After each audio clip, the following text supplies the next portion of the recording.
We've never gotten this far, have we, buddy? I mean, never been over here. The final stop. Maybe this is our time.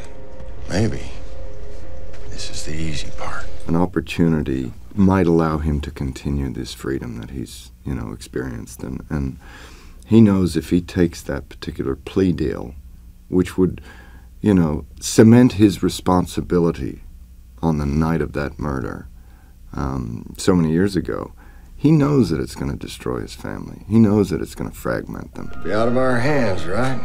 Except for the last word. You thought about what we're going to say? And he also knows that there's a looming banishment that comes with that will send him away from those he loves and has returned to, And it's not the easiest of decisions to make. And in some ways he fights to make it easier, but is unable to. He's confronted by the reality of what might have occurred that evening. I mean, you gotta laugh, right? They're not going to leave him alone. Of course, he's the biggest target in town. There's history there with everyone involved, and there are still names to be, made on a rearrest of Daniel, the reconviction of Daniel. And there are names to be protected with that. And he is a suspect. Things aren't looking necessarily good for him. You know where my wife is?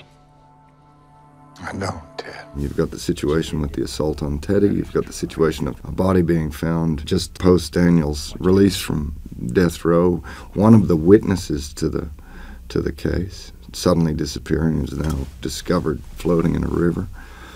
A lot points to Daniel, and a lot of his behavior points to the fact that he might be very capable of that. And he's just, again, confessed to the brutality of something that was heinous. Probably felt good done burning yourself too, didn't it?